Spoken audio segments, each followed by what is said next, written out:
शाह वली अल्लाह मुहद्दिस देहलवी रहमतुल्लाह अलैह के अब्बा जी फरमाते हैं हर साल मैं नबी पाक का मिलाद करता, आला से आला खाने, उम्दा से उम्दा एहतमाम करता, उलमा को दावत देता, मोहल्लेदारों को इकट्ठा करता, अच्छा खाने का बंदोबस्त करता कि मेरे नबी का मिलाद है।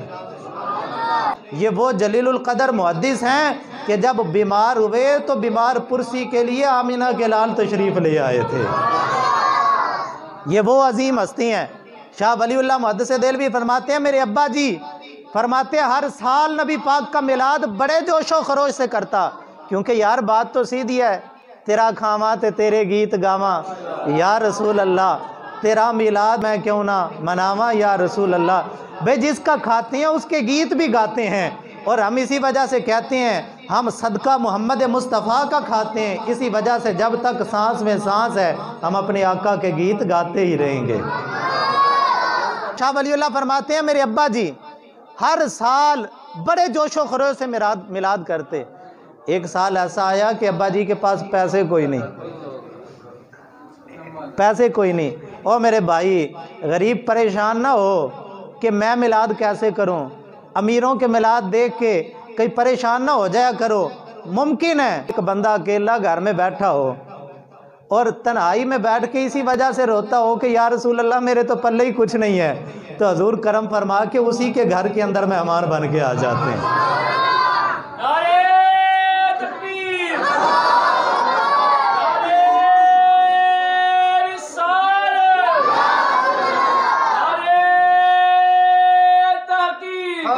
शाह वलीउल्लाह फरमाते हैं अब्बा जी के पास पैसे ही कोई नहीं, सिर्फ भुने हुए चने थे, वही थाली में डाले, ला के सामने रखे। महल्ले में शर्म सही ज़राना थोड़ा सा कहा, मस्जिद में नमाज़ पढ़ने के लिए गए, कहा यार आज मेरे घर में मिलाद पे नहीं आ जाते।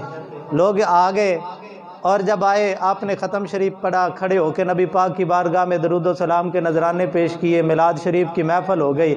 और महफ़ल के बाद शाह अब्दुल रहीम ने वही भुने हुए चने महफ़ल वालों में तकसीम कर दिए। और यार क्या पता अल्लाह के महबूब ने किसी की टाफ़ियों का डब्बा ही कबूल कर लेना है।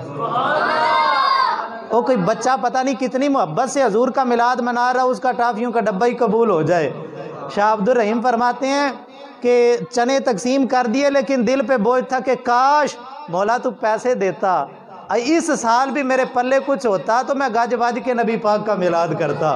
फरमाते हैं कि परेशानी के आलम में इधर आंख लगी उधर किस्मत का सितारा चमक उठा, ख्वाब के अंदर नबी पाक सल्लल्लाहु अलैहि वसल्लम की ज़ियारत नसीब हो गई। मुस्तफ़ा जान रहमत तशरीफ़ फरमाया, हजूर के ग़ुलाम भी तशरीफ़ फरमा हैं, और नबी पाक सल्लल्लाहु अलैहि वसल्लम की मजलिस लगी हुई है। और शाह अब्दुल रहीम फरमाते हैं कि नबी पाक सल्लल्लाहु अलैहि वसल्लम के सामने कोई थाली के अंदर भुने हुए चने पड़े हुए थे। मैंने अर्ज़ की या रसूल अल्लाह सल्लल्लाहु अलैहि वसल्लम ये भुने हुए चने कहाँ से आए? तो मुस्तफ़ा जान रहमत मुस्कुरा के फरमाने लगे अब्दुल रहीम तूने जो आज हमारे मिलाद पे भुने हुए चने पेश किए थे हमने उन्हीं को ही बड़ा पसंद कर लिया है। तो मेरे भाई